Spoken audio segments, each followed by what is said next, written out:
ਜਿਹੜੀਆਂ ਅਰਦਾਸਾਂ ਅਸੀਂ ਹਮੇਸ਼ਾ ਕਰਦੇ ਆ, ਜਦੋਂ ਅਰਦਾਸ ਕਰਦੇ ਆ ਉਦੋਂ ਇਹੀ ਕਹਿੰਦੇ ਆ ਕਿ ਜਿਹੜੇ ਜਨਮ ਸਥਾਨ, ਜਿਹੜੇ ਗੁਰਦੁਆਰੇ ਸਾਹਿਬ ਸਾਡੇ ਤੋਂ ਵਿਛੜ ਗਏ, ਉਹਨਾਂ ਦੀ ਸੇਵਾ ਸੰਭਾਲ ਤੇ ਦਰਸ਼ਨ ਹਨ। ਅੱਜ ਉਹ ਦਰਸ਼ਨਾਂ ਦਾ ਸੁਭਾਗ ਪ੍ਰਾਪਤ ਹੋਇਆ, ਸਾਡਾ ਵੀਰ ਭਾਵਕ ਹੋ ਗਿਆ।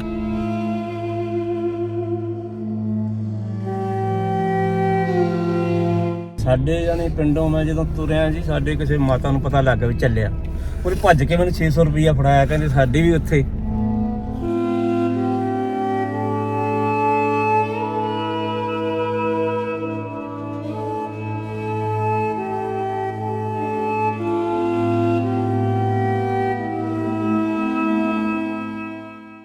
अस्सलाम वालेकुम जी सारे दोस्तों ਨੂੰ।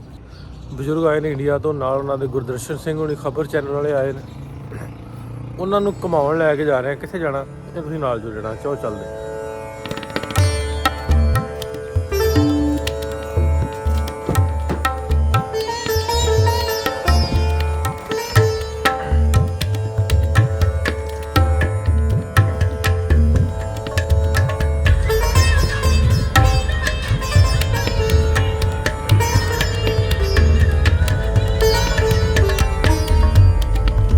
ਸਵਾਰੀਆਂ ਹੋ ਗਈਆਂ ਪੂਰੀਆਂ, ਭਾਈਆ ਸਾਹਿਬ ਨੇ ਲਾ ਲਿਆ ਬੈਲਟ।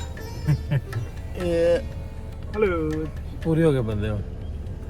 ਟਾਈਮ ਦੀ ਜਿਵੇਂ ਅਸੀਂ ਕੰਪੈਰੀਟਿਵਲੀ ਆਖਦੇ ਆ ਨਾ ਵੀ ਦੂਜੇ ਮੁਲਕਾਂ ਨਾਲ ਰਲਣਾ, ਇਹ ਸਾਨੂੰ ਇਦਾਂ ਦੇ ਪ੍ਰੋਜੈਕਟ ਕਰਨੇ ਬਣਾਏ। ਸੜਕਾਂ ਜਿਹੜੀਆਂ ਲਿੰਕ ਕਰਦੀਆਂ ਦੂਜੇ ਸ਼ਹਿਰਾਂ ਦੇ ਨਾਲ, ਬਾਹਰੋਂ ਜਿਹੜੇ ਆਉਂਦੇ ਨੇ ਆ ਕੇ ਤੁਹਾਨੂੰ ਵਿਜ਼ਿਟਰਸ ਆਉਂਦੇ ਨੇ, ਬਿਲਕੁਲ ਉਹਨਾਂ ਨੂੰ ਤੁਸੀਂ ਫੈਸਿਲੀਟੇਟ ਕਰਨਾ, ਤਾਂ ਤੁਹਾਨੂੰ ਇਹ ਕੁਝ ਕਰਨਾ ਪੈਣਾ। ਹਾਂ ਬਿਲਕੁਲ। ਸਾਡੇ ਤੁਸੀਂ ਮੋਟਰਵੇ ਕਹਿੰਦੇ ਹੋ ਨਾ, ਸਾਡੇ ਇਹਨਾਂ ਨੂੰ ਐਕਸਪ੍ਰੈਸ ਵੇ ਕਹਿੰਦੇ ਆ। ਸਾਡੇ ਦਿੱਲੀ ਤੋਂ ਅੱਗੇ ਆਗਰਾ ਤੋਂ, ਉਸ ਤੋਂ ਅੱਗੇ ਯੂਪੀ ਨੂੰ ਜਾਂ ਬੰਬੇ ਨੂੰ ਜਿਹੜੀ ਰੋਡ ਜਾਂਦੇ ਆ, ਉਹ ਐਕਸਪ੍ਰੈਸ ਵੇ ਆ, ਉਹ ਐਵੇਂ ਹੀ ਆ।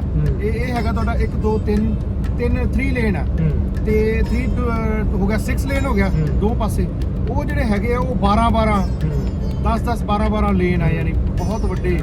ਤੇ ਲਾਈਟਿੰਗ ਦਾ ਪੂਰਾ ਪ੍ਰਬੰਧ ਆ ਸਾਈਡਾਂ ਤੇ ਹੈਗੇ। ਐਕਸਪ੍ਰੈਸ ਵੇ ਉਹਨਾਂ ਨੂੰ ਕਹਿੰਦੇ ਆ। ਤੇ ਉਸ ਤੋਂ ਬਾਅਦ ਨੈਸ਼ਨਲ ਹਾਈਵੇ ਹੋ ਗਏ, ਫਿਰ ਸਟੇਟ ਹਾਈਵੇ ਹੋ ਗਏ, ਜਿਹੜੀ ਹੁਣ ਨਿਕਲਦੀ ਪਰ ਇਹ ਦੇਖ ਕੇ ਲੱਗਦਾ ਹੈ ਕਿ ਵਾਕਈ ਡਿਵੈਲਪਮੈਂਟ ਜਿਹੜੀ ਹੋਈ ਹੈ ਤੇ ਇੰਜ ਹੋਣਾ ਚਾਹੀਦਾ। ਕੀ ਡਾਕਟਰ ਸਾਹਿਬ ਕਹਿਣ ਲੱਗੇ ਤੁਸੀਂ? ਜਿਹੜੀ ਹੁਣ ਨਿਕਲਦੀ ਆਈ ਨਵੇਂ, ਉਹਨੂੰ ਭਾਰਤਮਾਲਾ ਕਹਿੰਦੇ ਆ। ਭਾਰਤਮਾਲਾ, ਹਾਂਜੀ। ਉਹ ਸਾਰੀ ਮੰਨ ਲਓ ਭਾਰਤ ਨੂੰ ਆਪਸ ਵਿੱਚ, ਸਾਰੇ ਭਾਰਤ ਨੂੰ ਕਨੈਕਟ ਕਰਨ ਵਾਸਤੇ ਕਨੈਕਟ ਕਰਦੀ ਹੈ। ਇਹ ਆ ਵੀ ਤੁਹਾਨੂੰ ਸ਼ਹਿਰਾਂ ਤੱਕ ਜਾਣ 'ਚ ਆਸਾਨੀ ਬਹੁਤ ਹੈ ਨਾ। ਅਸੀਂ ਹੁਣ ਆ ਵੇਖੋ ਜੀ, ਅਸੀਂ ਜਾਣਦੇ 129 ਤੇ ਜਾਣਦੇ। ਹਾਂ ਬਿਲਕੁਲ। ਇਹਦੀ ਸਪੀਡ ਲਿਮਿਟ 120 ਹੈ, 9 ਤੱਕ ਦਾ ਬਫਰ ਹੈ, ਤੁਸੀਂ ਵੀ 29 ਤੱਕ ਜਾ ਸਕਦੇ। ਹਾਂ, ਮਤਲਬ ਤੁਸੀਂ ਜੇ 100 ਮੀਲ ਕਰਨਾ ਤਾਂ ਤੁਸੀਂ ਸਮਝ ਲਓ ਵੀ 40-45 ਮਿੰਟਾਂ 100 ਕਿਲੋਮੀਟਰ। ਉਹਨਾਂ ਨੂੰ ਵਿਚਾਰ ਹੋ ਗਿਆ ਨਾ। ਇਹ ਕਈ ਸਾਲ ਪਹਿਲਾਂ ਦਾ ਇਹ ਆ ਜਿਹੜਾ ਨਾ, ਵੈਸੇ ਤੇ ਲਾਹੌਰ ਤੋਂ ਇਸਲਾਮਾਬਾਦ 1996 'ਚ ਬਣਿਆ। ਆ ਜਿਹੜਾ ਇਹਨੂੰ 2 ਸਾਲ ਹੋ ਗਏ ਚੱਲੇ ਨੂੰ। ਇਹ ਇਸਲਾਮਾਬਾਦ ਤੋਂ ਇਹਨੂੰ ਸੀਪੈਕ ਵੀ ਕਹਿੰਦੇ ਆ। ਇਹ ਲਾਹੌਰ ਤੋਂ ਕਰਾਚੀ ਤੱਕ ਇੱਕ ਵਿੱਚ ਸਖਰ ਤੋਂ ਰਹਿੰਦਾ ਵਾ ਹੈਦਰਾਬਾਦ ਤੱਕ, ਬਾਕੀ ਸਾਰਾ ਬਣਿਆ।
ਹਾਂਜੀ, ਸ਼ੁਕਰ ਹੈ ਤੁਹਾਡਾ, ਬਹੁਤ ਬਹੁਤ ਧੰਨਵਾਦ। ਤੁਸੀਂ ਗੁਰੂ ਨਾਨਕ ਦੇਵ ਜੀ ਦੇ ਜਨਮ ਸਥਾਨ ਦੇ ਦਰਸ਼ਨ ਸਾਨੂੰ ਕਰਵਾਏ। ਨਾਸਰ ਵੀਰ ਸਾਰੇ ਪਰਿਵਾਰ ਦੇ ਨਾਲ, ਅਸੀਂ ਆਪਦੇ ਦੋਸਤਾਂ ਦੇ ਨਾਲ। ਬੜਾ ਦਿਲ ਬਾਗ-ਬਾਗ ਹੋ ਗਿਆ ਬਾਬੇ ਨਾਨਕ ਦੀ ਉਸ ਧਰਤੀ ਨੂੰ ਦੇਖ ਕੇ। ਹਰ ਸਿੱਖ ਦੀ ਖੁਆਇਸ਼ ਹੁੰਦੀ ਆ ਕਿ ਅਸੀਂ ਬਾਬੇ ਨਾਨਕ ਦੀ ਉਹ ਧਰਤੀ ਦੇਖੀਏ, ਹਨਾ। ਅੱਖਾਂ 'ਚ ਪਾਣੀ ਆ ਗਿਆ ਤੇ ਬਹੁਤ ਖੁਸ਼ੀ ਹੈ ਕਿ ਸਾਡਾ ਵੀਜ਼ਾ ਲੱਗਾ ਤੇ ਅਸੀਂ ਪਹੁੰਚੇ ਆ। ਡਾਕਟਰ ਸਾਹਿਬ ਭਾਵੁਕ ਹੋ ਗਏ। ਹਾਂ, ਲਓ ਜੀ ਡਾਕਟਰ ਸਾਹਿਬ, ਇਹ ਮੇਰੀਆਂ ਅੱਖਾਂ 'ਚ ਵੀ ਪਾਣੀ ਆ ਗਿਆ। ਬਾਬੇ ਦੀ ਧਰਤੀ ਤੇ ਆ ਗਏ। ਹਾਂਜੀ ਠੀਕ ਹੈ ਜੀ, ਬਹੁਤ ਚੰਗਾ ਲੱਗਾ ਸਾਨੂੰ।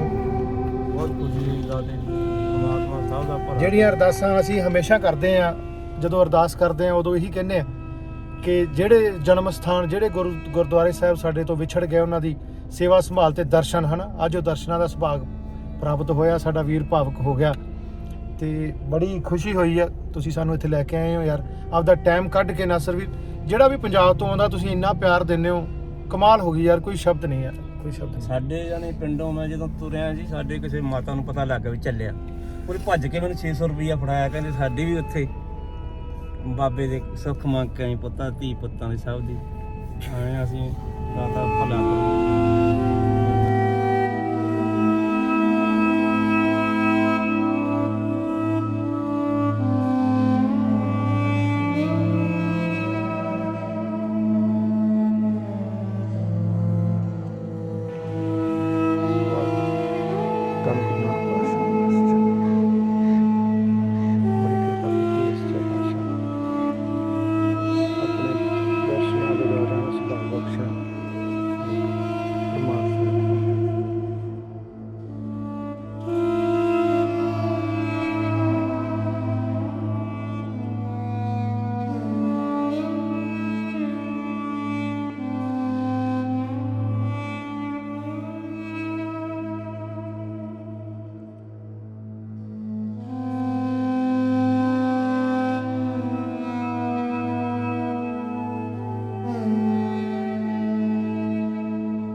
ਸ੍ਰੀ ਅਕਾਲ।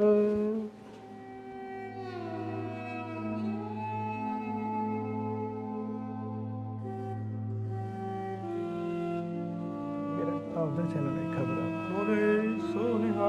ਸਤਿ ਸ੍ਰੀ ਅਕਾਲ।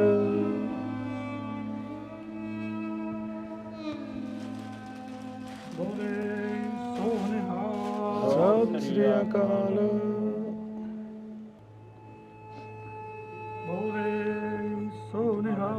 ਸਤਿ ਸ੍ਰੀ ਅਕਾਲ।